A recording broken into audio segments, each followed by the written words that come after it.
శుక్లాంబరధరం విష్ణుం శశివర్ణం చతుర్భుజం ప్రసన్నవదనం ధ్యాయేత్ సర్వవిఘ్నోపశాంతయే. గురుర్బ్రహ్మా గురుర్విష్ణుః గురుర్దేవో మహేశ్వరః గురుః సాక్షాత్ పరం బ్రహ్మ తస్మై శ్రీ గురవై నమః.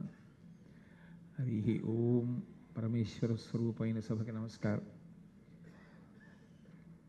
సమాజ నవనిర్మాణంలో మీ వంతు దాతృత్వంతో ముందుకొచ్చి అందరూ చేయి కలిపి రోటరీ అనబడేటటువంటి ఒక పతాకం కింద ఉండి అంతర్జాతీయంగా ఎన్నో దేశాలలో సేవలు అందిస్తూ పరమాద్భుతమైనటువంటి విజయాలు సాధిస్తున్నటువంటి మీ వంటి మహోన్నతమైన వ్యక్తిత్వం కలిగినటువంటి వ్యక్తుల మధ్య ఇవాల్టి సాయంకాలం వేళ కొంతసేపు గడపగలిగినటువంటి అదృష్టాన్ని పొందడం భగవంతుని యొక్క నిర్హేతుక కృపా కటాక్ష వీక్షణం.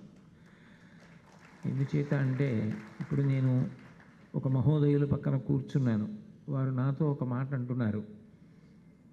పోలియో అనేటటువంటి దాన్ని ప్రపంచంలో ఏ వ్యక్తి పొందకూడదు అన్న సదుద్దేశ్యంతో చేసినప్పుడు కేవలం రోటరీ పతాకం కింద ఉన్న సభ్యులు మాత్రమే సాధించగలిగినటువంటి ఆశయం కాదు కనుక ప్రభుత్వాలలో కూడా దానికి సంబంధించిన చైతన్యం కలిగేటట్టుగా స్ఫూర్తిని తీసుకొచ్చి ఇవాళ ఒకటి రెండు దేశాలు వినా ప్రపంచంలో ఉన్న అన్ని దేశాలలో ఎక్కడా పోలియో వ్యాధిగ్రస్తుడన్న వాళ్ళు లేకుండా చెయ్యడంలో రోటరీ కృతకృత్యమైంది అని చెప్పారు. వారు చెప్పినటువంటి మాటలు నాకు ఎంతో సంతోషం ఇచ్చాయి. నేను వారి పక్కన ఇంతసేపు కూర్చున్నాను కానీ వారి పేరు అడగడం మర్చిపోయాను. కానీ మిత్రులు నాకు చాలా మంచి మాటలు చెప్పారు రోటరీ చేస్తున్నటువంటి సేవ గురించి. అటువంటి వదాన్యులు మీరు. అటువంటి సేవ చేసేవారి దగ్గరికి వచ్చి ఏ సేవ చెయ్యని వాడు సేవ గురించి మాట్లాడడం కొంచెం సాహసం. అయినా మీరు అనుమతించారు కాబట్టి మీకు చెప్పడానికి సాహసిస్తున్నాను. త్యాగేనైకే అమృతత్వమానసు అనేటటువంటిది భారతీయమైనటువంటి సిద్ధాంతం.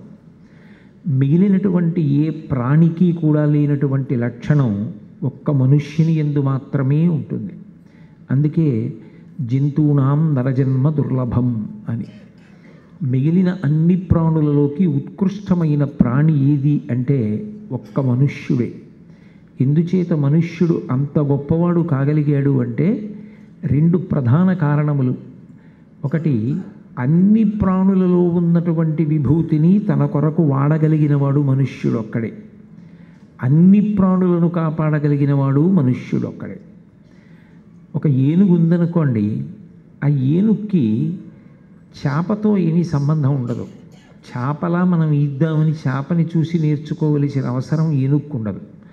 లేదా గుర్రం చాలా తొందరగా పరిగెడుతుంది కాబట్టి గిట్టలు చీలి ఉండవది కొండ ఎక్కుతుంది కాబట్టి నేను గుర్రం ఎక్కి కొండెక్కుతానని ఏనుగు ఎప్పుడు ఆలోచించదు.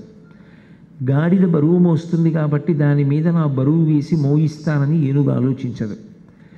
కానీ ఒక్క మనుష్యుడు మాత్రం సృష్టిలో ఉన్నటువంటి ప్రతి ప్రాణి యందు ఏ అమూల్యమైన విభూతి ఉన్నదో ముందు పసిగట్టగలిగినటువంటి బుద్ధి వైభవాన్ని పొంది ఉంటాడు.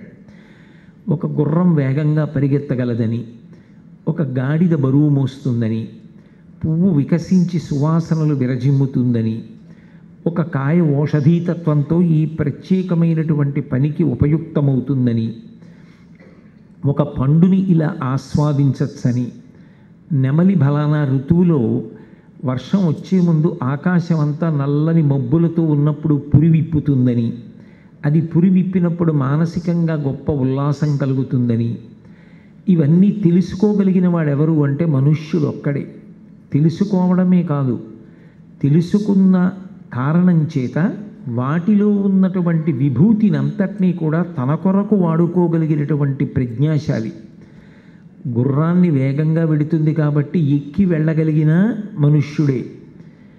ఏనుగు దంతం అందంగా ఉంటుంది కాబట్టి దానికి నవలడానికి పనికొచ్చిందా పనికి రాలేదా వేరు విషయం.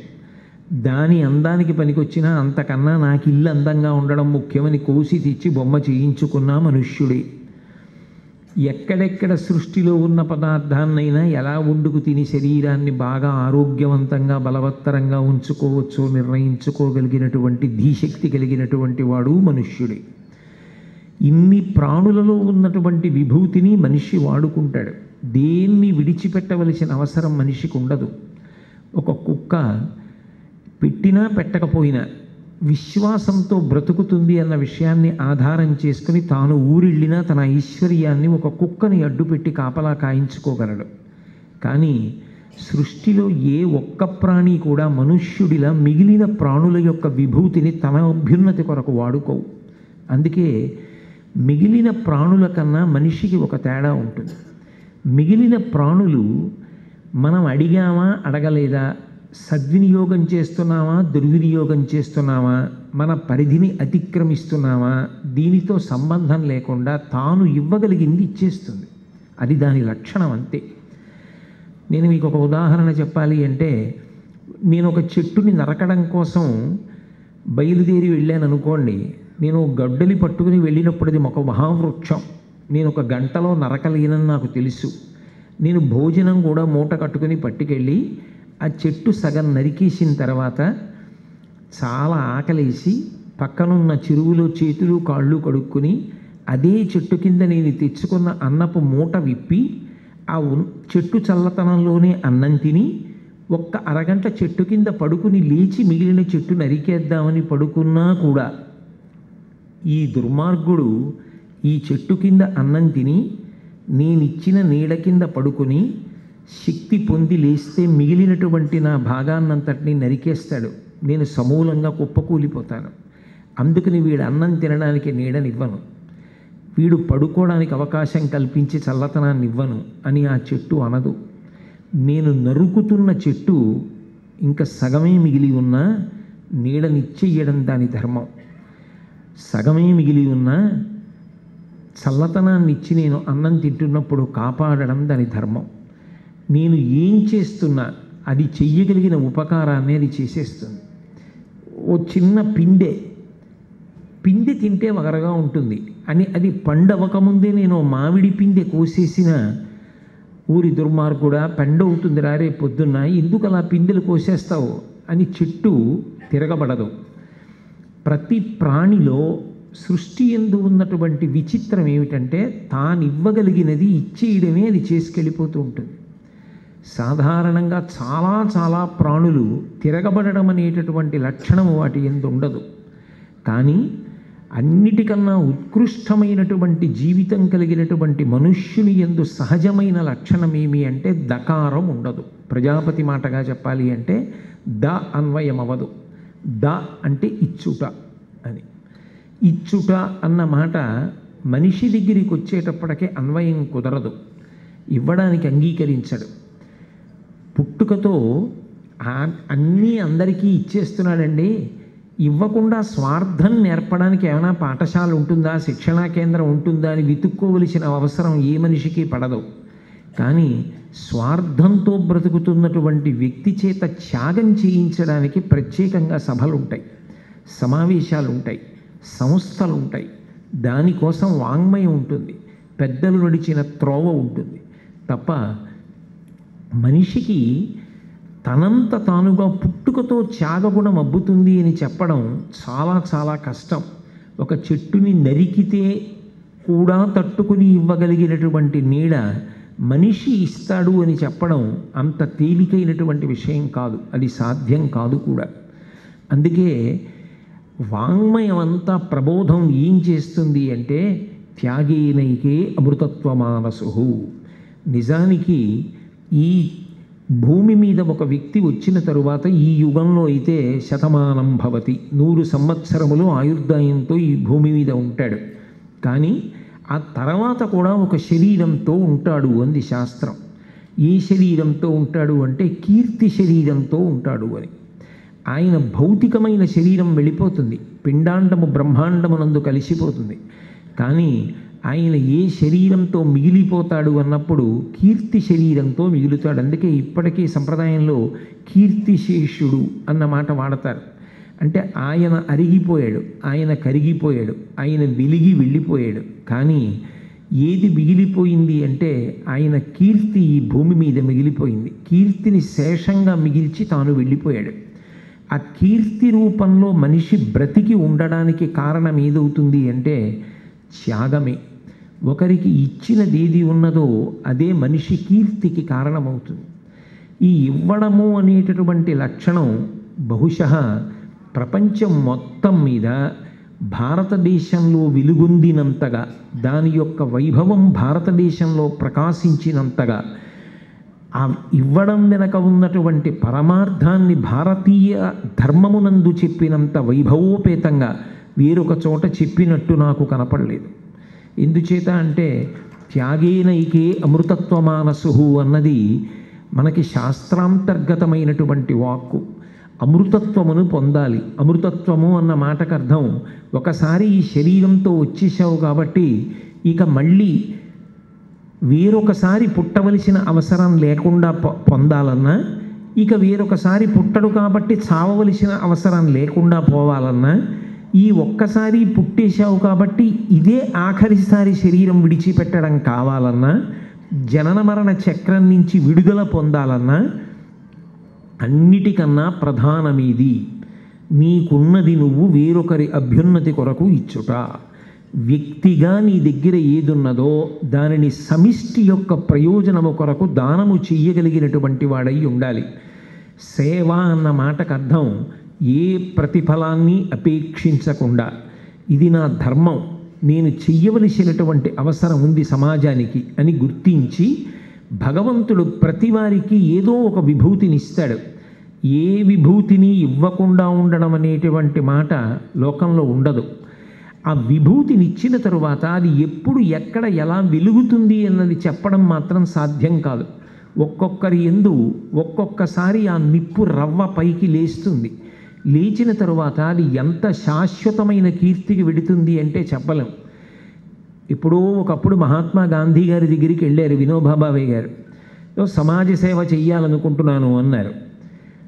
ఆశ్రమంలో ఉండి మొట్టమొదట్లో నువ్వు గ్రంథపఠనం చెయ్యి, వచ్చిన వాళ్ళందరికీ కూడా నీ విద్య యందు నువ్వు మోహమును పొందవద్దు, అంటే నేను ఎందుకు చెప్పాలి అన్న భావన పొందకుండా, ఎక్కడో గడ్డి మేసి ఎవరికీ పనికిరానటువంటి నీళ్లు తాగి ఇహమో పరమో ఇవ్వగలిగినటువంటి పాలు తయారు చేసుకున్న ఆవు దూడ వెళ్ళి పొదుగులో ఉన్నటువంటి శిరాన్ని పట్టుకొని చప్పరించి 4 గుద్దులు గుద్దినంత మాత్రం చేత పాలు దాచుకోలేక విడిచిపెట్టేసినట్టుగా, నువ్వు చదువుకున్న చదువుని ఏ లోభగుణం లేకుండా, నీ విద్యయందు నీకు మోహం లేకుండా వచ్చిన వాళ్ళకి పరమ సంతోషంతో చెప్పడం ప్రారంభం చెయ్యి అని గాంధీ గారంటే, చెప్పడం ప్రారంభించినటువంటి వినోబా భావేకి తరువాతి కాలంలో అన్నిటికన్నా సంతోషం ఎక్కడ లభించింది అంటే, ఒకరి కష్టం ఏమిటో గుర్తించి ఆ కష్టాన్ని తీర్చడంలో ఆయన ఆనందాన్ని పొందడం ప్రారంభం చేశారు. ఒకప్పుడు గాంధీ గారు చెప్పినటువంటి మాట ఆయన జీవితంలో ఒక పెద్ద తపస్సు కింద మారిపోయింది. ఒకప్పుడు పోచంపల్లి వచ్చారు తెలంగాణ జిల్లాకి. వస్తే కొంతమంది ఆయన దగ్గరికి వెళ్ళి, మాకు భూమి లేదు, మాకు కొంత భూమి ఉంటే మేము సుఖవంతమైన జీవితాన్ని గడుపుతాం, మాకు మీరు భూమి ఇప్పించగలరా అని అడిగారు. వాళ్ళ కష్టం చూసి ఆ రోజునే నడుము కట్టి ఆయన భూమి లేని పేదలకు భూమిని పంచిపెట్టాలి అని చెప్పి, కలిగిన వారు ఉన్న భూమిని కొంత దానం చెయ్యాలి స్వచ్ఛందంగా, ఏదో ప్రభుత్వం చట్టం చేసి బలవంతంగా తీసుకోవడం కాదు. ఉన్నవాడు లేనివాడి గురించి త్యాగం చెయ్యవలసిన అవసరాన్ని మాట్లాడారు. ఆయన మాట్లాడిన మాటలకి వెంటనే 100 ఎకరాలు రాసి ఇచ్చేశాడు ఒక ఆసామి. 90 ఎకరాలు ఆ సభలోనే దానం చేసినటువంటి వ్యక్తి గాంధీ గారు ఆయన జీవితం చూసి ఆచార్య అని బిరుదునామాన్ని ముందు కలిపి ఆచార్య వినోబా భావే చేశారు. ఆయన భారతదేశం అంతా 14 సంవత్సరముల పాటు 70,000 మైళ్ళ దూరాన్ని పాదచారి అయి పర్యటన చేసి 42 లక్షల ఎకరాల భూమిని సంపాదించారు.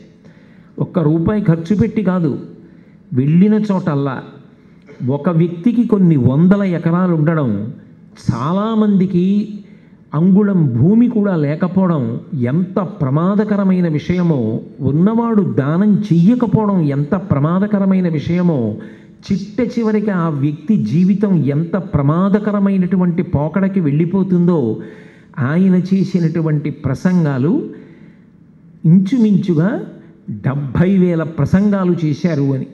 అన్ని ప్రసంగాలు చేసి 42 లక్షల ఎకరాల భూమిని సంపాదిస్తే 42 లక్షల ఎకరాల భూమిలో సెంటు భూమి తాను ఉంచుకోకుండా పేదలందరికీ పంచిపెట్టారు. ఇంత గొప్ప సేవాభావం వినోబాబాకి అలవాటు పడింది అంటే ఇవ్వడంలో ఉండేటటువంటి ఆనందపు టంచులు ఆయన అనుభవించాడు. ఇది ఆశ్చర్యకరమైన విషయం ఏమిటంటే చాలా కాలం క్రితం వరకు ఈ దేశానికి రాజకీయ ఉద్యమాలలో నాయకత్వం వహించినటువంటి పెద్దలకు కూడా జీవితంలో అంతర్లీనంగా ఉన్నటువంటి అలవాటు. మహాత్మా గాంధీ గారు దక్షిణాఫ్రికాలో రైల్లో వెడుతున్నప్పుడు తలుపు దగ్గర నిలబడి ఉండగా చటుక్కున ఆయన కాలుకున్నటువంటి ఒక చెప్పు జారిపోయింది. పక్కనున్న వ్యక్తి ఒక్కసారి రైలు ఆపి ఆ చెప్పు తీసుకుంటే బాగుండును అని ఆలోచన చేస్తున్న లోపలే గాంధీ గారు రెండో పాదానికి ఉన్న చెప్పు వదిలేశారు. పక్కనున్నవాడు ఆశ్చర్యపోతూ అదేమిటి రెండో చెప్పు వదిలేశారన్నారు. రైలు ఆపి నా చెప్పు నేను తీసుకోలేను, ఒక్క చెప్పు ఉండడం వల్ల నాకు ఉపయోగం లేదు, రెండో చెప్పు కూడా వదిలేస్తే దొరికిన వాళ్ళకి కనీసం 2 చెప్పులు ఉపయోగపడతాయి, అందుకని నా రెండవ చెప్పు కూడా వదిలేశాను అన్నారు. అంటే ఈ దేశంలో అంత గొప్ప శీలవైభవంతో ఉన్నటువంటి మహాపురుషులు పుట్టారు. భాగవతం చేస్తూ పోతన గారు అంటారు ఒకప్పుడు, కారే రాజులు రాజ్యముల్ గెలువరే గర్వోన్నతిం పొందరే వారేరి సిరి మూట కట్టుకొని పోవంజాలిరే భూమిపై పేరైనన్ కలదే శిబి ప్రముఖులున్ ప్రీతిన్ యశక్కాములై ఈరే కోర్కెలు వారలంతల పరే ఈ కలమున్ భార్గవ అంటారు. ఎంతమంది రాజులు వచ్చారు, ఎంతమంది ఐశ్వర్యవంతులు వచ్చారు, ఎంతంతవరకు భూమి నాది అన్నవాళ్ళు వచ్చారు, ఇంతమంది ఈ భూమి నాది నాది నాది అన్నవాళ్ళు వచ్చారు. చిట్ట చివరికి ఆ భూమిలో కలిసిపోయిన వాళ్లే కానీ ఈ భూమిలోంచి అంగుళం పట్టుకెళ్ళగలిగినటువంటి వాడు మాత్రం ఈ లోకంలో ఎవ్వడు మిగలలేదు.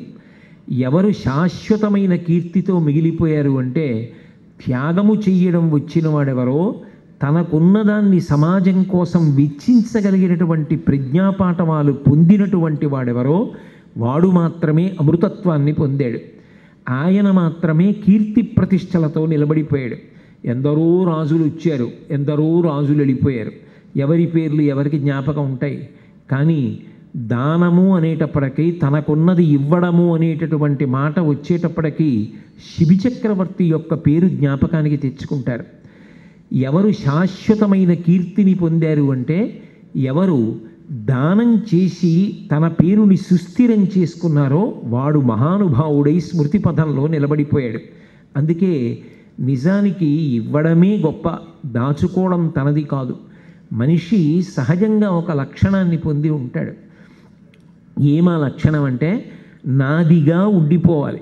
ఏదో నాకు ఉంగరం ఉందనుకోండి, ఆ ఉంగరం నాది కాబట్టి ఈ ఉంగరం ఇప్పుడు నా దగ్గరే ఉండిపోవాలి, నాదైన ఉంగరం నాదిగా ఉండిపోవాలనుకుంటాడు. కానీ శాస్త్రం నిజానికి చాలా గంభీరమైన మాటలు కొన్ని మాట్లాడుతుంది.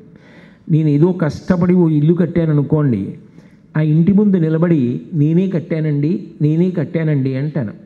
ఆ ఇల్లు ముందు నిలబడినప్పుడు, ఆ ఇల్లు చూపించినప్పుడు, నేనే కట్టానని చెప్పినప్పుడు, ఇంటికి వచ్చిన వాళ్ళని తీసుకెళ్ళి ఆ ఇంట్లో తిప్పి ఒక్కొక్క గదిని ఎలా రూపకల్పన చేశాను చెప్తున్నప్పుడు నాలో పులకరింత వస్తుంది. కానీ ఆ ఇంట ఉన్నటువంటి ఒక్క ఇటక కూడా అలా అటువంటి భావన ఏం పొందదు. అది ఇవాళ నేను చూపించినా అలాగే నిలబడుతుంది. ఇంకో 15 ఏళ్ల తర్వాతో 20 ఏళ్ల తర్వాతో నా శరీర పతనానంతరం కొడుక్కి వెళ్ళిపోతుంది. కాబట్టి వాడు వచ్చి అక్కడ నిలబడి, ఇది చాగంటి కోటేశ్వరరావు గారు ఇల్లు కదండి, కోటేశ్వరరావు ఉన్నారా అంటే, మా నాన్నగారు వెళ్ళిపోయారండి, ఇప్పుడు ఈ ఇల్లు నాది అంటాడు. ఈ ఇల్లు నాది అని మా అబ్బాయి ఇలా చూపించి చెప్పినప్పుడు ఆ ఇంటికి గోడల్లోంచి నీళ్లు కళ్ళీళ్ళు పడిపోయినట్టు పడిపోవు. అంత కష్టపడి వాడు కట్టాడు, వాడు వెళ్ళిపోయాడు, వీడు నాది అంటున్నాడని అదేం బాధపడదు. మోహం అంతా ఎక్కడ ఉంటుంది అంటే నాదిగా మిగిలిపోవాలన్న నా భావన ఎందు ఉంటుందేమో. కానీ నిజానికి నాది నాది అని నేను ప్రేమించిన వస్తువులు ఏ ఉంటాయో అందులో ఏ ఒక్క వస్తువు నాతో వచ్చేది కాదు. వచ్చేది ఏదైనా ఉంటే నేను ఒకరికి పెట్టినది ఏది ఉంటుందో అదొక్కటే నాతో పుణ్యం రూపంలో వస్తుంది. రెండవది, ఒక వ్యక్తి వెళ్ళిపోయినప్పుడు ఎంతమంది ఆయన వెళ్ళిపోయాడా మహానుభావుడు, అని ఆయన చేసిన ఉపకారమును స్మరించి కన్నుల నీరు పెట్టుకున్నారో, ఒక వ్యక్తి శరీర త్యాగం చేసినప్పుడు అటువంటి వాడు వెళ్ళిపోయిన తర్వాత ఇంకా ఇవాళ ఇంట్లో పొయ్యి వెలిగించాలని, అన్నం తినాలని ఎలా అనిపిస్తుంది అని ఒక్క 10 ఇళ్లలో అగ్నిహోత్రాన్ని వెలిగించలేదనుకోండి, 10 ఇళ్లలో 10 మంది ఒక పూట భోజనం చెయ్యలేకపోయారనుకోండి, చెయ్యలేకపోయారంటే వాళ్ళకి లేక కాదు, ఆయన వెళ్ళిపోయాడన్న బెంగతో అన్నం తినాలని అనిపించలేదనుకోండి, ఆయన బ్రతికిన బ్రతుకు చాలా గొప్ప బ్రతుకు. వాడా వెళ్ళిపోయాడు దుర్మార్గుడు అని ఒక్కడు కూడా చూడడానికి కూడా రాక పండగ చేసుకున్నారనుకోండి, అంతకన్నా భయంకరమైన బ్రతుకు వేరొకటి ఉండదు. అందుకే ముతక సామెట ఒకటి లోకంలో ప్రచారంలోకి వచ్చింది. అన్నీ తెలిసిన్నవాడికి అమావాస్య మరణం, ఏమీ తెలియని వాడికి ఏకాదశి మరణం అని. నాకు అన్నీ తెలుసు అని అహంకారమును పొందినటువంటి వాడి యొక్క జీవితం ఒకలా ముగిసిపోతే, నాకు ఏం తెలుసు అంటూ 10 మంది కోసం పనికొచ్చి బ్రతికిన వాడెవరో వాడి కోసమే సమాజము పరితపిస్తుంది, వాణ్ణే ఎప్పటికీ జ్ఞాపకం ఉంచుకుంటుంది. ఎందుచేత అంటే నృసింహ శతకంలో శతకకర్త ఒక అద్భుతమైన పద్యం చేస్తాడు. అందులో ఒక మాట అంటాడు, తల్లి గర్భము నుండి ధనము తేడెవ్వడు, వెళ్ళిపోయడినాడు వెంటరాదు, లక్షాధికారైన లవణమన్నమే కాని మెరుగు బంగారంబు మింగబోడు, పొందుగా మరుగైన భూమి లోపల పెట్టి దాన ధర్మము లేక దాచి తుదకు దొంగల కిత్తురో దొరలకౌనో, తేనెజుంటీగలీయవా తిరువరులకు, భూషణ వికాస శ్రీధర్మపుర నివాస, దుష్ట సంహార నరసింహ దురిత దూర అంటాడు. అమ్మ కడుపులోంచి వచ్చినప్పుడు పట్టుకొచ్చింది ఏముంది? ఒంటి మీద మొలతాడు కూడా ఉండదు. వెళ్ళిపోయేటప్పుడు ఏముంది? ఆఖరణ కట్టెల మీదకి ఎక్కించేసేటప్పుడు ఒంటి మీద కప్పినటువంటి ఆ కొత్త బట్ట, అత్యంత చౌక బట్ట ఒకటి కప్పి తీసుకెడతారు. అది కూడా తీసేసి ఆ శరీరాన్ని ఒక్కదాన్ని కట్టెల మీద పడుకోబెట్టేసి అగ్ని సంస్కారం చేసేస్తారు. ఖాళీ చేతులతో వచ్చాడు, ఖాళీ చేతులతో వెళ్ళిపోయాడు. మధ్యలో మాత్రం నాది నేను అన్న అహంకారపు టరుపులు అలా వినపడుతూనే ఉంటాయి. కానీ ఒక మనిషి ఖాళీ చేతులతో వచ్చి ఖాళీ చేతులతో వెళ్ళిపోయినా మధ్యలో మాత్రం తాను ఎన్నిటికో యజమాని అవుతాడు. వాడు అదృష్టం బాగుందనుకోండి, యద్భ్రూభంగా ప్రమాణం స్థిరచర రచన తరతం ఏ మురారేహే అంటారు పరాశర భట్టర్లు. ఇంటి ముందు ఏనుగుల గుంపులు నిలబడతాయి. బహుశా ఈ రోజుల్లో అయితే పెద్ద పెద్ద కార్లు నిలబడతాయనాలేమో. అంత గొప్ప ఐశ్వర్యవంతుడు అవుతాడు. ఎంత గొప్ప ఐశ్వర్యవంతుడైనా ఆ ఐశ్వర్యాన్ని మార్చుకోవడం చేత కానివాడు అనుకోండి, తనతో పట్టుకెళ్ళే ఐశ్వర్యం ఉండదు. మధ్యలో తాను ఏ ఐశ్వర్యాన్ని సంపాదించాడో ఆ ఐశ్వర్యం పట్ల సాధారణంగా ఒక భావన ఉంటుంది, ఇది నాది కదూ, ఎప్పటికీ నాకు ఇలా ఉండాలని. నిజానికి ఎవరైనా తాను సంపాదించినది ఏది ఉన్నదో, తనకి భగవంతుడు ఇచ్చినది ఏది ఉన్నదో దాన్ని తనతో పట్టుకెళ్ళాలి అంటే మార్చుకోవడం చేత కావాలి. నా దగ్గర ఇక్కడ 1,00,000 రూపాయలు ఉన్నా నేను అవి పట్టుకుని విమానం ఎక్కి అమెరికా వెడితే, నేను అక్కడికి వెళ్ళిన తర్వాత కొద్దిగా మజ్జిగ తాగుదామన్నా సరే ఆ రూపాయి నోట్లు ఇస్తే అక్కడ ఎవరూ పుచ్చుకోరు. వెళ్ళే ముందే ఇక్కడ నేను వాటిని డాలర్లుగా మార్చుకొని పట్టుకుని వెడితే, అక్కడికి వెళ్ళాక ఏదో డాలర్ ఇస్తే ఇస్తారేమో నాకు తెలియదు, నేను అమెరికా వెళ్ళలేదు. కానీ ఇక్కడి రూపాయి అక్కడ పనికిరాదు, అక్కడ డాలర్ ఇక్కడ పనికిరాదు. ఇక్కడ రూపాయిని డాలరుగా మార్చుకుంటే అక్కడ పనికొస్తుంది. ఇక్కడ భగవంతుడు నీకు ఏవీ ఇవ్వకుండా మాత్రం పంపించలేదు. ఒంటికి ఓపికైనా ఇచ్చాడు, ఓ పాట పాడగలిగిన శక్తినన్నా ఇచ్చాడు, ఒక నృత్యం చెయ్యగలిగిన శక్తిని ఇచ్చాడు, డబ్బు ఇచ్చాడు. ఏదీ లేకపోతే కనీసం మంచి మాటతో 10 మంది మనసుకి ఉపశాంతిని కల్పించగలిగినటువంటి స్వరపీఠికని కంఠన్నందు పెట్టి పంపించాడు. ఏదీ చెయ్యలేకపోతే ఒక వీధి తుడవచ్చు, ఓ వృద్ధురాలి యొక్క చెయ్యి పట్టుకొని దారి దాటించవచ్చు, ఏదో ఒక మంచి పని చెయ్యొచ్చు. అసలు మంచి పని చెయ్యడానికి నా దగ్గర ఏ విభూతి లేదు అని వాదించడానికి అవకాశం ఇవ్వనటువంటి రీతిలో ప్రతి వారికి భగవంతుడు ఏదో ఒకటి ఇచ్చి పంపించాడు. ఏదో ఒకటి ఇచ్చి పంపించినటువంటి భగవంతుని యొక్క అనుగ్రహ విశేషము ఏ విభూతి రూపంలో మనిషి ఎందు ప్రవర్తిస్తోందో తెలుసుకొని దాన్ని సమాజపరం చేసిన వాడెవరో వాడు డాలర్లుగా మార్చుకున్నవాడు. ఇక్కడైతే అమెరికా వెళ్ళాడు, అక్కడైతే శరీరము శాశ్వతం కాదు కదా. ఈ శరీరము శాశ్వతం కానప్పుడు దీనితో పెట్టుకున్నటువంటి అనుబంధములు ఏవీ కూడా శాశ్వతం కావు. నేనే కాకినాడలో ఒకప్పుడు ఒక పెద్దావిడ జీవిత విశేషం ఒకటి చూశా. ఆవిడ ఇవాళ రాత్రి 8:30కి చనిపోతారనగా కూడా మధ్యాహ్నం 1 గంట నుంచి హైదరాబాదులో ఉన్న తన కూతుర్ని కలవరిస్తూనే ఉన్నారు. ఆ అన్నదమ్ములు రమ్మనమని పాపం ఫోన్ చేశారు. ఆ అమ్మాయి ఏదో వంక చెప్పింది. ఆఖరికి ఆ తల్లి చాలా తీవ్రమైన అనారోగ్యంలోకి వెళ్ళిపోతోందని తెలుసుకుని హైదరాబాద్ నుంచి మొత్తానికి ఆ అమ్మాయి కారులో బయలుదేరింది.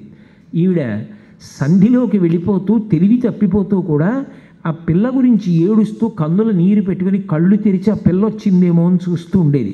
కడుపున పుట్టిన పిల్లలు మిగిలిన వాళ్ళు అక్కడున్నా ఆ తల్లి మనసు ఆ పిల్ల మీదే నిలబడింది. ఆ పిల్ల కోసం పదే పదే పిలుస్తూనే ఉంది. ఆఖరికి క్రమక్రమంగా ఆమె స్పృహ తప్పిపోయి మృత్యువు ఒడిలోకి ఒరిగిపోయింది.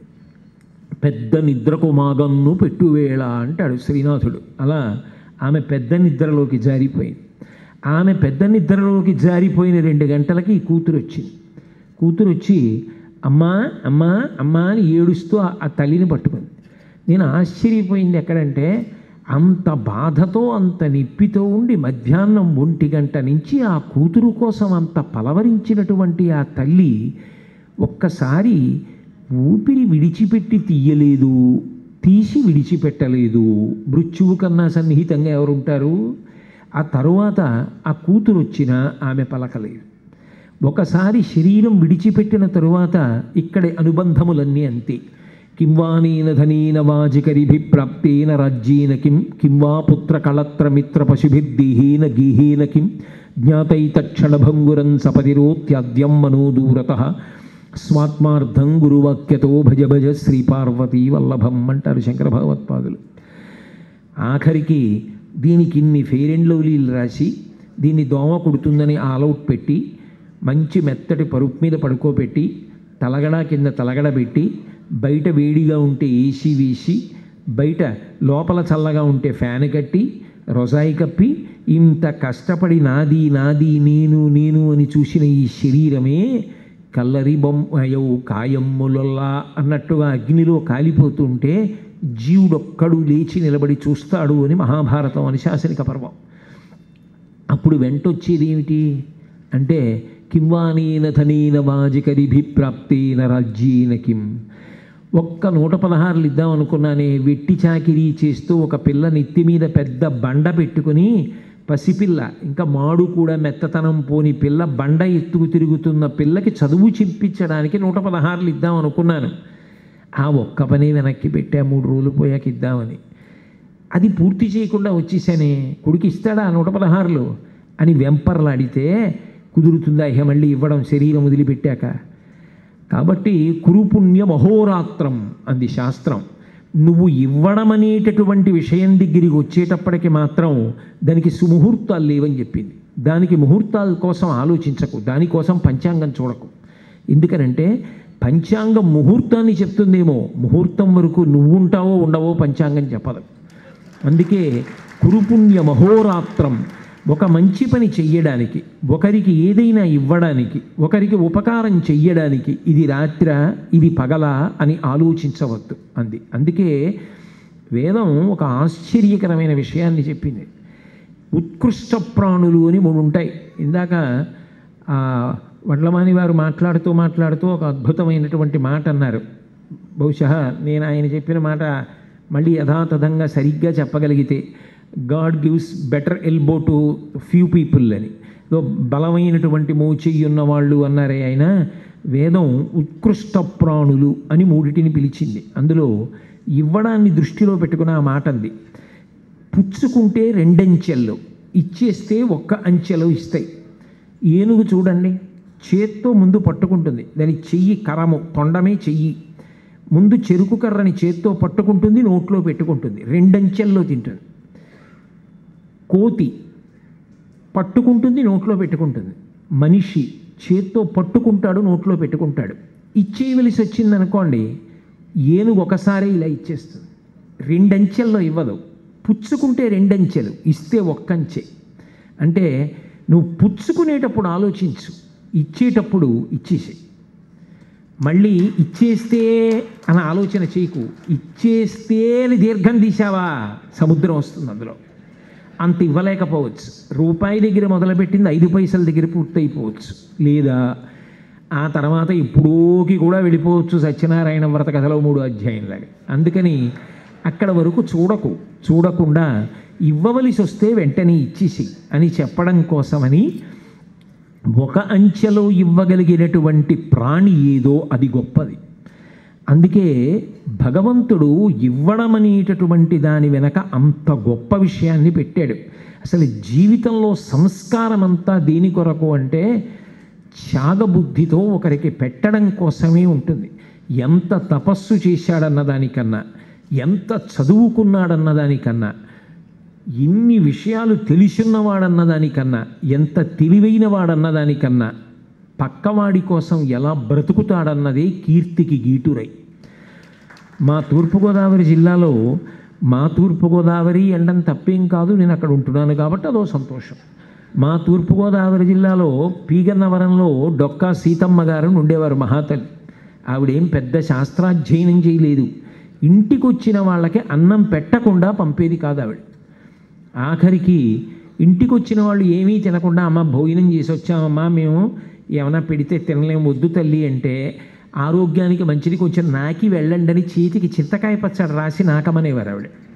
అంటే ఆవిడికి సహజంగా పెట్టడంలో ఆ శక్తి వచ్చింది, పెట్టడంలో ఆవిడికి ఆ సంతోషం.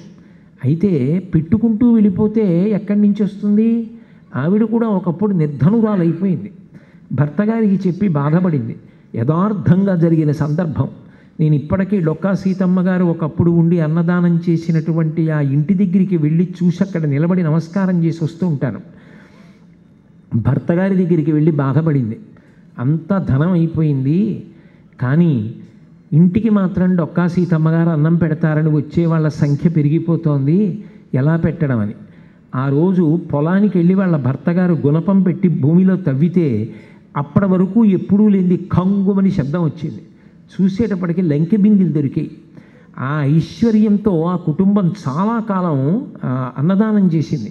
ఇది నేను చూసి చెప్తున్నది కాదు. డొక్కా సీతమ్మ గారి జీవిత చరిత్రలో ఇప్పటికీ సీతమ్మ గారికి సంబంధించినటువంటి కుటుంబీకులు అక్కడక్కడ నేను ఉపన్యాసాలకి వెళ్ళినప్పుడు నాకు కనపడుతూ ఉంటారు. నేను వారి మనవణ్ణండి, నేను వారి ముని మనవణ్ణండి అని కనపడుతూ ఉంటారు. ఆవిడ ఏం తపస్సు చేశారు? ఆవిడ ఎంత పెద్ద విద్వాంసురాలన్నది కాదు, ఆవిడికి పెట్టడం ఒక్కటే వచ్చు. పెట్టడం ఒక్కటే వచ్చినటువంటి ఆ తల్లి పెట్టేటప్పుడు పరమ సంతోషంతో పెట్టేది. ఆ పరమ సంతోషంతో అన్నం పెట్టిన కారణం చేత ఆఖరణ ఆవిడ శరీర త్యాగం చేస్తే రాత్రి 8 గంటలకి ఆవిడికి కపాల భేదనమై శరీరంలోంచి జ్యోతి రూపంలో ఆత్మ ఆకాశంలో బయలుదేరి వెళ్ళిపోతుంటే ఇందుపల్లి అగ్రహారంలో బయట కూర్చున్నటువంటి విద్వాంసులు చూసి, ఆ రోజుల్లో ఇంత గొప్పగా ప్రసార సాధనాలు లేవు, ఇంత గొప్పగా ప్రసార సాధనాలు లేవంటే నా ఉద్దేశం అంత తొందరగా వార్తలు అందించడానికి.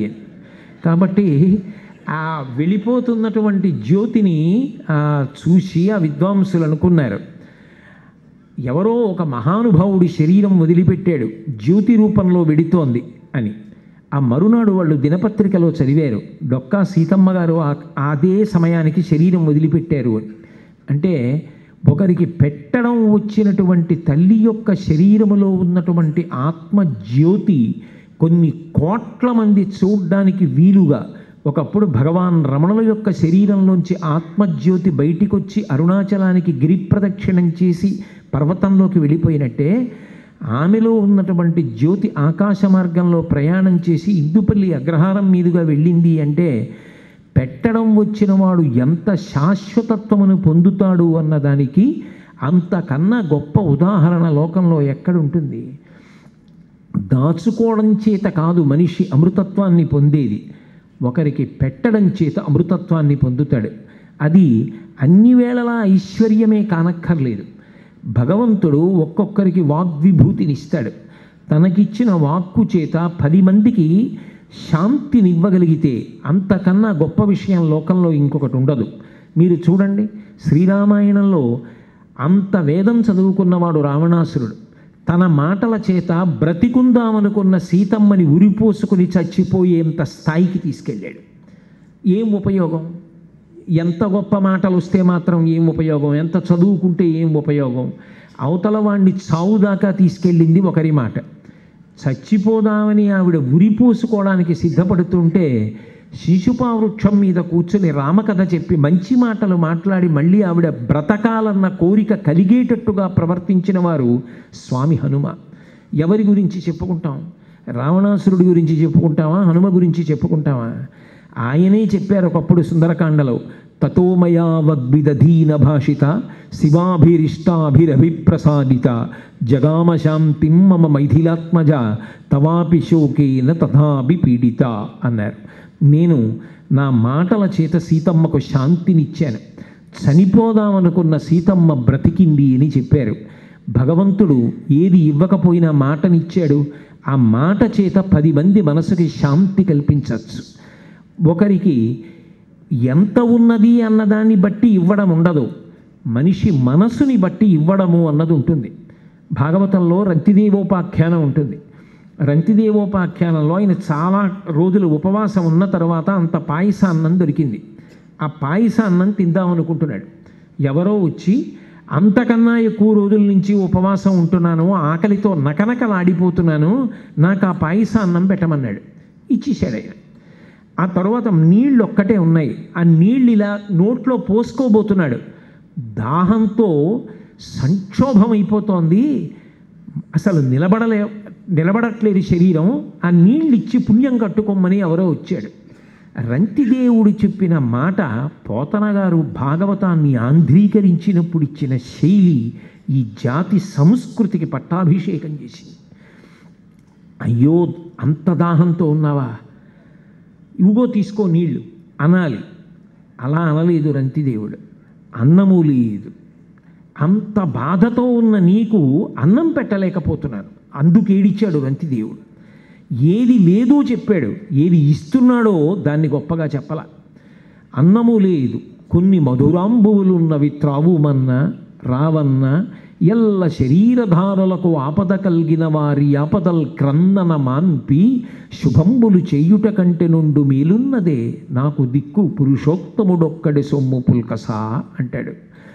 శరీరధారులకు, మనుష్యులకు కాదయా, శరీరము పొందినటువంటి ఏ ప్రాణికైనా సరే ఒక్కొక్క కాలమునందు ఒక్కొక్క వ్యగ్రత, ఒక్కొక్క బాధ ఉంటుంది. ఆ కాలమునందు చేసినదేదో అది ఉపకారము. ఎందుకంటే కాలమునందు చెయ్యలేకపోయామనుకోండి, ఉపకారం అన్నది ఆ కాలమునందు జరగాలి. కర్తవ్యమకృతం కార్యం సతామన్యముదీరయేత్ అంటారు వాల్మీకి మహర్షి రామాయణంలో. పెద్దలకు కూడా ఆగ్రహం వస్తుంది ఎప్పుడు అంటే చెయ్యవలసిన పని చెయ్యవలసిన సమయానికి చెయ్యకపోతే. ఎందుకంటే కాలోహి బలవాంకర్త సతతం సుఖదుఃఖయోహో నరాణం పరతంత్రాణం పుణ్యపాపానుయోగత అని వ్యాసుడు, కాల కలయతామహం అని గీతాచార్యుడు భగవద్గీతలో. కాలం కన్నా గొప్పది లోకంలో ఉండదు. ఒక కాలంలో పక్షి పురుగుల్ని తింటుంది. బెరడు మీద కూర్చుని చప్పుడు చేసి ఆ ముక్కుతో కొట్టి భయపడి బెరడులోంచి పైకొచ్చినటువంటి పురుగుల్ని ఆ పక్షి తింటుంది. ఆ పక్షి శరీరం కాలంలో పడిపోతే అదే చెట్టు బెరడుని ఆశ్రయించి ఉన్న పురుగులు పక్షిని తినేస్తాయి. ఒక కాలంలో ఏ పురుగుల్ని పక్షి తిందో అదే కాలంలో ఒకప్పుడు ఆ పక్షిని పురుగులు తింటాయి. ఒకప్పుడు ఒక చెట్టుకున్నటువంటి చిన్న కొమ్మని విరిచి 1,00,000 అగ్గిపుల్లలు చేస్తారు. అందులో ఉన్న ఒక్క అగ్గిపుల్ల ఒక చెట్టునంతటినీ కాల్చేస్తుంది. కాలం అంత గొప్పది. కాలంలో ఒకప్పుడు ఒకరిది బలమైతే వేరొకప్పుడు వేరొకరిది బలం. కాలంలో ఎప్పుడు ఎవరికి ఏ ఉపకారము జరగాలో ఆ ఉపకారము అప్పుడు జరిగితేనే దానికి అందం. ఆకలితో ఉన్నవాడికి పెట్టినది అన్నం, ఆకలి తీరిపోయిన వాడికి తీసుకొచ్చి పెట్టినది అన్నం ఏమిటి? అందుకే ఈ దేశంలో అన్నమునందు ఆడంబరత్వాన్ని అంగీకరించలేదు. అన్నిటికన్నా ప్రాణధారకమైనది ఏది అంటే అన్నమే. అన్నం పరబ్రహ్మస్వరూపం. అన్నము తిన్న కారణం చేత సమస్త ప్రాణులు పుడుతున్నాయి, సమస్త ప్రాణులు పెరుగుతున్నాయి, సమస్త ప్రాణులు పడిపోతున్నాయి. అటువంటి అన్నం ఏదైతే ఉన్నదో ఆ అన్నము పెట్టవలసిన కర్తవ్యం ఎవరిది అంటే మనుష్యునది. మిగిలిన ప్రాణులు తీసుకొచ్చి తినండి అని ఏమీ పెట్టవు, కానీ పిలిచి పెట్టవలసిన గుణం ఎవరికి ఉండాలి అంటే మనిషికి ఉండాలి. అందుకే శ్రీరామాయణం బాలకాండలో ఆ అయోధ్యానగరంలో ఉన్న ప్రజల యొక్క గొప్పతనం చెప్పవలసి వస్తే వాల్మీకి మహర్షి ఒక అద్భుతమైన మాట వాడారు. ఏదో నా కుండలి, నా మకుటి, నా స్రగ్వి, నాల్పభోగవాన్, నా హస్తాభరణో, నా దాత అన్నారు. నా దాత ఆ రాజ్యమునందు ఇవ్వనివాడు లేడు. ఇవ్వనివాడు లేకుండా ఎలా ఉంటాడు అంటే తన దగ్గర ఉన్న దాంట్లో ఏదో ఒకటి ఎవరికో ఒకటికి ఇవ్వకుండా ఉండడం. ఆ ఇవ్వడం కూడా ఎలా ఇస్తాడు అంటే భియాదేయం, హియాదేయం, శ్రియాధేయం, సంవిధాదేయం, సిగ్గుపడుతూ ఇస్తాట. ఇంతకన్నా నేను ఇవ్వలేకపోయానే, ఇంతకన్నా ఇవ్వగలిగితే నా జీవితానికి ఎంత సార్థక్యం కలుగునో అని బాధపడుతూ ఇస్తాట. రంతిదేవుడు వచ్చినవాడికి అన్నం తిందాం అనుకుంటే ఆ పాయసాన్ని ఎవడో పట్టుకుపోయాడు, నీళ్లు తాగుదాం అనుకుంటే నువ్వు వచ్చేసావు అనలేదు. అన్నము లేదు, కొన్ని మధురాంబువులున్నవి త్రావుమన్నా. అన్నం లేదయా, కొద్దిగా నీళ్లు ఉన్నాయి, ఆ నీళ్లు తాగు, నీకు అన్నం పెట్టలేకపోతున్నానని బాధపడుతున్నానయ్యా. ఎల్ల శరీరధారులకు ఆపద కలిగిన వారి ఆపదల్ గ్రన్నన మాన్పి వారికి శుభంబులు చేయుట కంటే నుండు మేలున్నదే నాకు దిక్కు పురుషోత్తముడొక్కడి సొమ్ము పుల్కస అంటాడు. మనుష్యులకు కాదు, మనిషిగా పుట్టినటువంటి వాడు ఏ ప్రాణికి బాధ కలిగినప్పటికీ కూడా ఆ ప్రాణికి ఆ కాలమునందు ఆ ఆపద తీర్చడం గొప్ప విషయం. నేను ఒకప్పుడు యథార్థంగా జరిగిన సందర్భం, ఏదో మేమందరం శ్రీశైలం వెళ్ళాం. ఆ శ్రీశైలం వెళ్ళి శిఖర దర్శనం చేస్తాం కదా, ఆ పైకి ఎక్కి కిందకి దిగి పెద్ద గట్టు ఎందుకో ఆ చివరికి వెళ్ళి నిలబడ్డాం. ఎవరో ఒకప్పుడు బహుశः ఒక పక్షిని పట్టుకున్నారు. పట్టుకుని దాంతో ఆడుకోవడానికి ఏం చేశారంటే దాని కాలుకి దారం కట్టారు. ఆ తర్వాత వాళ్ళు వదిలేశారు ఆ పక్షిని, లేదా ఆ పక్షి ఎగిరిపోయిందో. ఆ పక్షి ఎగిరిపోవడంలో ఏమైందంటే అది వెళ్ళి ఒక చోట వాలింది. వాలినప్పుడు ఏమైందంటే దాని కాలుకున్నటువంటి తాడు ఆ కొమ్మకి చివర ఉన్నటువంటి ఎండిపోయిన పుల్లకి చుట్టుకుంది. దానికి విడిపించుకోవడం రాదు. అది ఎగురుదామని ప్రయత్నం చేస్తోంది. రెక్కలు టపటప శబ్దమై ఇలా ఎగిరి కింద పడిపోతోంది. ఎందుకని ఆ తాడేమో ఆ పుల్లకి చుట్టుకుని ఉండిపోయింది. పక్షి ఎగరలేకపోతోంది. కానీ ఈ టపటప చప్పుడు ఎక్కడి నుంచో ఒక కుక్క చూసింది. దూరం నుంచి అది చూస్తూ వస్తోంది. ఈ పక్షి కనపడింది దానికి. అది ఎగిరిపోతుందో ఏమోనని అలా ఎదురు చూసింది. అది ఎగరలేకపోతోందని తెలుసుకుంది. ఇప్పుడు దాన్ని పట్టుకుందామని కుక్క వస్తోంది. నేను ఎగరలేను, కుక్క కొరికేస్తుంది నన్నని పక్షి విలవిల్లాడిపోతోంది. అనుకోకుండా సమయంలో నేను చూశాను. అది కాలము. వెంటనే గబగబా పిలిచి, అంటే నా గొప్పకని కాదు సుమండి నేను చెప్తున్నది, వెంటనే వెళ్ళి ఏమయ్యా కుక్క పక్షిని కరిచేయకుండా ముందు కుక్కను తరివేయండి. ఈ పక్షి దొరకకపోతే ఇంకోటి దొరుకుతుంది కుక్కకి. దాన్ని తరివేసి పక్షి కాలికి ఉన్న దారం పుల్ల ముక్క నుంచి తీస్తే మళ్ళీ ఎక్కడో ఇరుక్కుంటుంది. జాగ్రత్తగా కాలుకున్న దారాన్ని దాని కాలుకి గాయం కాకుండా కోసి వదిలేద్దాం అని కోసి ఆ దారం కోసేసి పక్షిని గాలిలోకి వదిలేశాం. దాని కన్నులలో పొందినటువంటి ఆనందం అది మాటలలో అభివ్యక్తం చెయ్యలేదు. కానీ ఆ సమయానికి చేసిన ఉపకారం ఏది ఉంటుందో అది ఆపద తీర్చి ఆ సమయమునందు చేసినది సేవ. సమయం దాటిపోయిందనుకోండి, ఉచిత వైద్యం చేద్దాం అనుకున్నానండి, ఆయన వెళ్ళిపోయాడు, పోన్లేండి అంత్యేష్టి సంస్కారం చేయడానికి అవకాశం కలిగిందంటే ఎలా? ఏదో ఒక సేవ కాదు. సేవ చేసేటప్పుడు ఓఆర్ ఉండకూడదు. సేవ చేసేటప్పుడు ఖచ్చితంగా దానికి ఒక లక్ష్యం, ఆ లక్ష్యాన్ని ఆ కాలంలో సాధించడం. రోటరీ వారు పోలియో విషయంలో సాధించినట్టు ఒక నియమబద్ధమైనటువంటి ప్రణాళిక ద్వారా త్యాగబుద్ధితో ఆ లక్ష్యాన్ని చేరుకోగలగడం, అది ఉన్నదే, అది మనుష్యులకు మాత్రమే ఉండవలసినటువంటి ప్రజ్ఞా విశేషం. అంత గొప్ప ప్రజ్ఞా విశేషం ఈ దేశంలో ఉండేటటువంటి ప్రజలందరికీ కూడా అంతర్లీనమైనటువంటి సిద్ధాంతం. మీకు నేను ఒక్క మాట చెప్తాను, మనం ఏ ప్రతిఫలాన్ని అపేక్షించకుండా ఒకరికి చేసిన ఉపకారం ఏదున్నదో అది యథార్థంగా చెప్పాలి అంటే అది అవతల వారికి చేసిన ఉపకారము కానే కాదు. అంతకన్నా మనకి మనం చేసుకున్న మహోపకారం ఇంకొకటి ఉండదు. ఎందుకని, ఏ సిద్ధాంతాన్ని ఆధారం చేసుకు నువ్వు చెప్పావు అంటారేమో.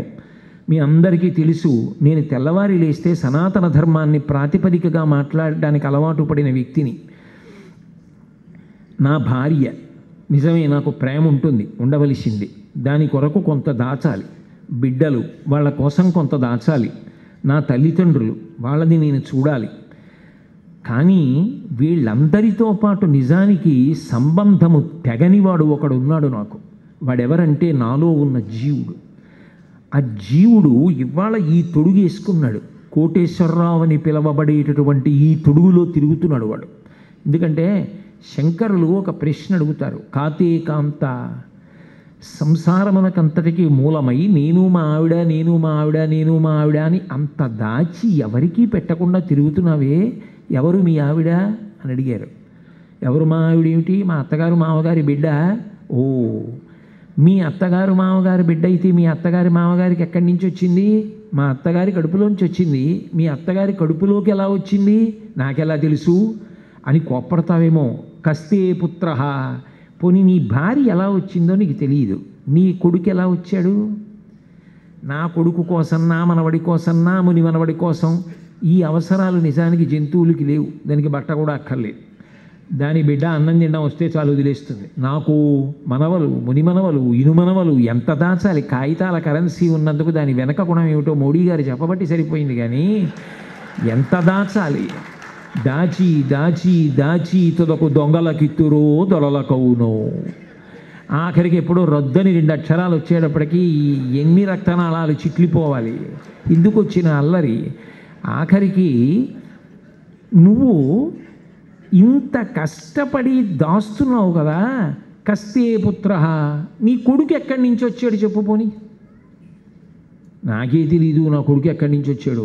వాళ్ళ అమ్మ కడుపులోకి వచ్చాడంటానంతే. వాళ్ళ అమ్మ కడుపులోకి ఏ జీవుడు వచ్చి లోపల ప్రవేశించి బయటికి వచ్చాడు? ఎక్కడి నుంచి వచ్చాడు ఆ జీవుడు? ఏమో నాకు తెలియదు. పోన్లేవయా, నువ్వు ఎక్కడికి ఎడతావు అంటే వారు ఇందాక చెప్పారే, రేపు పొద్దున విజయవాడ నుంచి ఎడతారన్నారు. అలా రేపు పొద్దున విజయవాడ ఎక్కడికి ఎడతాను? ఎక్కడికి వెళ్ళినా కాకినాడే పెడతాను. ఎందుకు ఎడతాను? అక్కడ ఉంటాను కాబట్టి. కానీ నేను ఎక్కడ ఉంటాననుకుని ఎప్పుడు వెనక్కి వెళ్ళిపోతానో అక్కడి నుంచి కూడా ఒకప్పుడు ఒక చోటికి వెళ్ళిపోతాను. ఆ వెళ్ళిపోయినప్పుడు మాత్రం ఇక రావడం అన్నమాట ఉండదు, నాకే కాదు అందరికీ. అయినప్పుడు ఆ వెళ్ళిపోతున్నవాడు ఉన్నాడే, వాడి వెంట వచ్చేవాళ్ళు అప్పుడు మాత్రం ఉండరు. ఎందుకంటే ఏదో ఆ కాయము వీడి జీవుడతి కంపిత చిత్తత నీగు చుండబో నాయన యంచు ఎచ్చు నిజ నందన నందినులైనగాని కందోయిని భాష్మముల్ తొలుత దుఃఖమహంబుని సొచ్చు పత్నియం కాయము వీడి రారు గదా చేసిన కర్మము పుణ్యము తప్ప శంకర. ఏమొస్తుంది? ఎవరు రారు. భార్య గుమ్మం వరకు, కొడుకు వల్లకాటి వరకు, కారు బయట వరకు, ఇల్లు అక్కడే, పొలాలు అక్కడే, డబ్బు పాస్బుక్లో, ఆఖరికి తాను కట్టెల మీదకి. వెంటొచ్చేది ఏదైనా ఉంటే చేసుకున్న పుణ్యం ఒక్కటే. ఆ పుణ్యము జీవుడికి చెందుతుంది. కుటుంబంలో లెక్క పెట్టినప్పుడు ఎప్పుడూ భార్య, బిడ్డలు, తల్లి, తండ్రి ఇవే లెక్క పెట్టుకోకోయ్, ఇంకొకరిని లెక్క పెట్టుకోవడం నేర్చుకో. లోపల ఉన్నాడు జీవుడు, వాడు ఎప్పుడూ ఇందులో ఉంటాడని అనుకోకు. ఇందులోనే ఉంటే దీనికి ఒక గౌరవం ఉండొచ్చు. మా గురువుగారిని అభిమానించేవాళ్ళు 100 మంది, మా నాన్నగారిని అభిమానించేవాళ్ళు 2, మా మామగారిని అభిమానించే వాళ్ళు 2, మా ఆయనను గౌరవించేది 1, మా స్నేహితుడిని సంభావించేవాళ్ళు, మర్యాద చేసేవాళ్ళు 1000 మంది. ఇలా ఏదో ఉండొచ్చు. కానీ ఇందులో శాశ్వతమా? ఒకనాడు వదిలిపెట్టేస్తావు. వదిలిపెట్టేసినా ఈ జీవుడు మళ్ళీ ఇంకో శరీరంలోకి ఎడతాడు. మళ్ళీ ఆ శరీరంలోకి వెళ్ళినా కడుపు నిండా అన్నం కావాలా?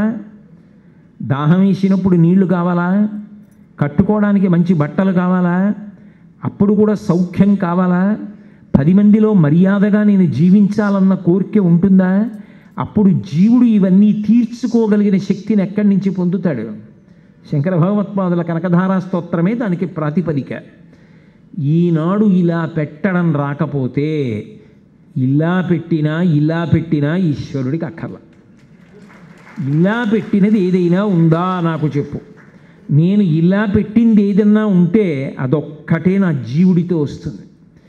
నేను ఇలా పెట్టింది లేకపోతే జీవుడితో వచ్చేది లేదు. ఎన్ని కోట్లు సంపాదించనివ్వండి, అవన్నీ ఇక్కడ, నేనెక్కడో. అప్పుడు జీవుడు దరిద్రుడైపోతాడు. అందుకే నిజానికి ఒకళ్ళకి ఇస్తున్నాము అంటే వాళ్ళకి లేక ఇస్తున్నాం కాదు, నేను లేనివాడిని అయిపోకుండా కాపాడుకోవడానికి ఇస్తున్నాను. ఎవరిని ఎవరు ఉద్ధరించుకుంటున్నారు అంటే నేనెవరినో ఉద్ధరించట్లేదు, నన్ను నేను ఉద్ధరించుకుంటున్నాను. అందుకే భాగవతంలో బలిచక్రవర్తి వామనమూర్తికి దానం చేస్తూ ఓ మాట అంటాడు, విప్రాయ ప్రకటవ్రతాయ భవతే విష్ణుస్వరూపాయతే తత్ప్రామాణ్య విధే త్రిపాదస్య ధరణిం దాస్యామి యన్సున్ క్రియాక్షిప్రుండై ధనుజేశ్వరుండు వడుగున్ చేసాచి పూజించి బ్రహ్మప్రీతం అని ధారపోసె భువనం ఆశ్చర్యమం పొందగాన్ అంటాడు. ఈ మేధస్సుకి ఏదో కొంత చదువుకునేటటువంటి అదృష్టాన్ని పరమేశ్వరుడు ఇచ్చాడు. ఆ చదువుకున్నాను కాబట్టి కేంద్ర ప్రభుత్వంలో నాకు ఉద్యోగం వచ్చింది. ఆ ఉద్యోగం వచ్చింది కాబట్టి నెల అయ్యేటప్పటికీ నాకు కొన్ని వేలు జీతం వస్తుంది. ఆ జీతం వస్తోంది కాబట్టి నేను ఒక పద్ధతిలో బతకగలుగుతున్నాను. అలా బ్రతుకుతున్నాను కాబట్టి నాకు గౌరవం వచ్చింది.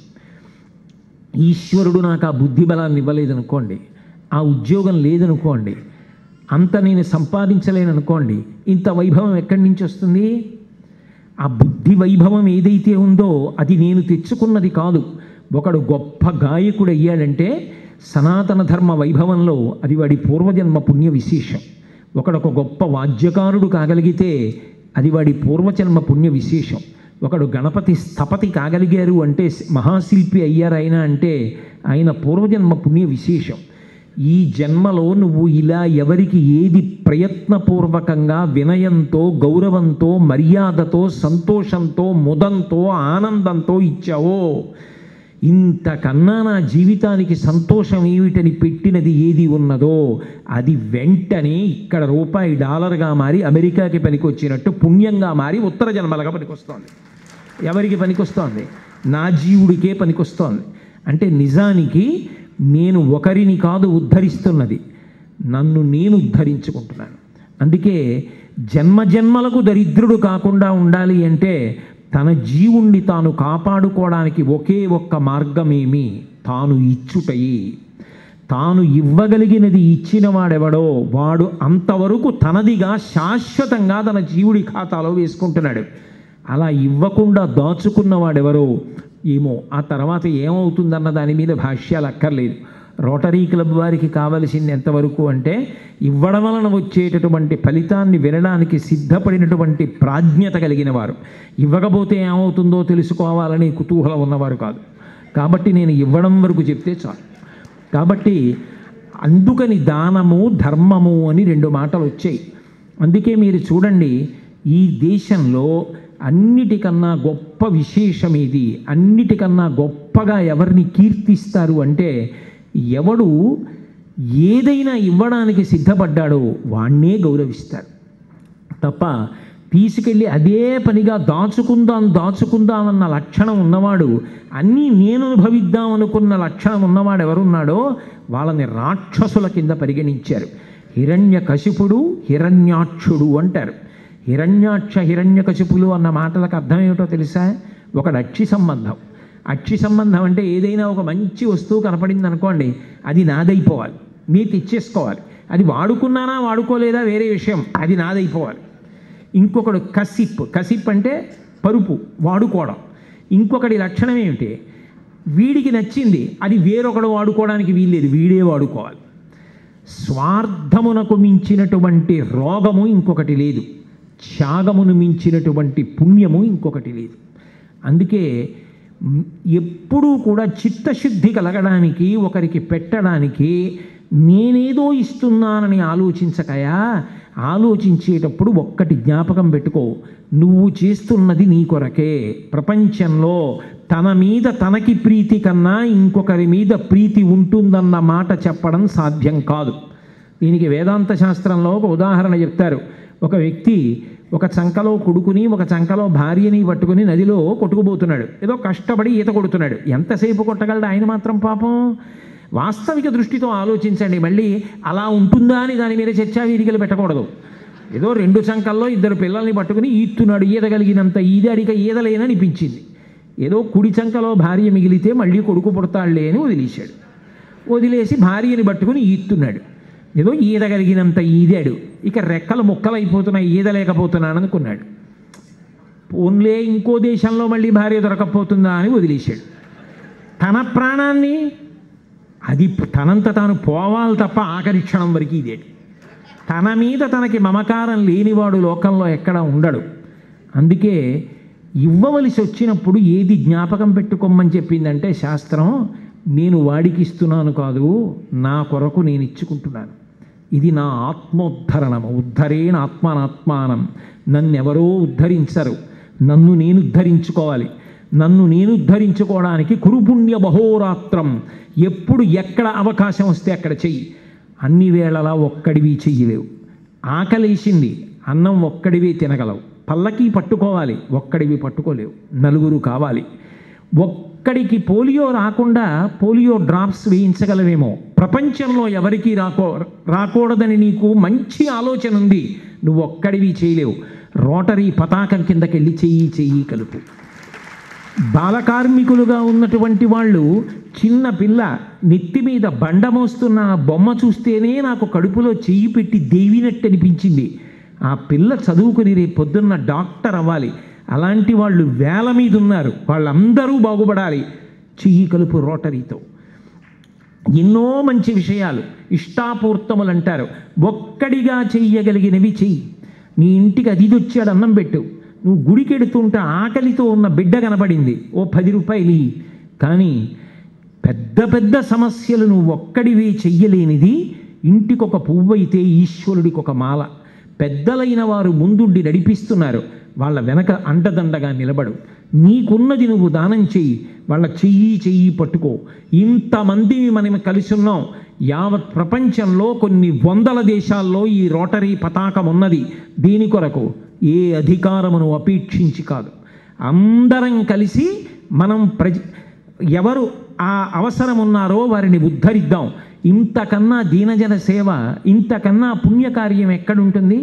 ఆ ఆర్తి కలిగినటువంటి వాళ్ళు ఇంతమంది ఒక చోట సమావేశం అయితే మీ ముఖాలు చూడ్డం చాలు నాకు. ఇవాళ విశేషించి ఇవాళ మాఘమాసంలో శుక్లపక్షంలో అష్టమి, భీష్మాచార్యుల వారిని అనేక ముఖాలతో నేను దర్శనం చేసినట్టు. ఒకరి కోసం బ్రతుకుదామన్న తాపత్రయంతో ఇంతమంది కలిసి కూర్చుని సమావేశం పెట్టుకుంటే అక్కడికి వచ్చి 5 పైసలు ఇవ్వకపోయినా కనీసం మాట సాయంగా 4 మాటలు చెప్పడానికి నాకు ఇంత గొప్ప అవకాశం ఇచ్చి, నిజానికి చేస్తున్నవారు మీరు, ముందున్నవారు మీరు, ఇంత కష్టపడుతున్నవారు మీరు. మీ గురించి నేను ఏమీ ఒక్క మాట మాట్లాడకపోయినా నాకు ఇంత గౌరవాన్ని ఇచ్చి కారులో తీసుకొచ్చి అన్నం పెట్టి వేదిక మీదకి పూర్ణకుంభంతో పిలిచి అంత మర్యాదనిచ్చి నాతో మాట్లాడించి నా మీద ఇంత ప్రేమతో కూర్చుని ఉన్నటువంటి మీకు నేను ఏమి ఇచ్చి రుణం తీర్చుకోగలను? నాకు భాగవతంలో పోతన గారు నేర్పింది ఒక్కటే, అంజలి ఘటించెదభూసురాన్వయమణి సద్బంధు చింతామణి. మీ అందరికీ నా హృదయపూర్వకమైనటువంటి నమస్కారాల్ని తెలియచేసుకుంటూ రాబో కాలంలో ఈ రోటరీ పతాకం ప్రపంచంలో ఉన్న అన్ని దేశాలలో రెపరెపలాడాలని ఉదార చరితానాంతో వసుధైక కుటుంబకం. 10 మంది యొక్క శ్రేయస్సు కోరే వాళ్ళందరూ ఏమనుకుంటారంటే ప్రపంచమంతా నా ఇల్లే, నా కుటుంబమే అనుకుంటారట. అటువంటి ఉదార చరితులైనటువంటి మీ అందరూ కూడా యశోవిరాజితులై భగవద్ అనుగ్రహంతో ఇంకా ఇంకా వృద్ధిలోకి తీసుకొచ్చి మీరనుకున్న లక్ష్యాల్ని సాధించుకోగలిగినటువంటి శక్తి మీకు కలగాలని, మీ వంటి ఉత్తములైన వాళ్లతో అప్పుడప్పుడు గడిపే అవకాశం నాకు కూడా లభిస్తూ ఉండాలని, అటువంటి అవకాశాన్ని నాకు కల్పించి సంతోషించగలిగిన అదృష్టాన్ని ఇమ్మని భగవంతుని యొక్క పాదార విందములను పట్టి నమస్కరిస్తూ వీరొక్కసారి మీ అందరికీ నా హృదయపూర్వకమైనటువంటి కృతజ్ఞతలను ఆవిష్కరిస్తూ, ఒకవేళ 2 గంటలు మాట్లాడడం అలవాటై పొరపాటున నాకు ఇచ్చిన సమయాన్ని అధిగమించి ఉంటే మన్నించవలసిందిగా ప్రార్థిస్తూ స్వస్తి.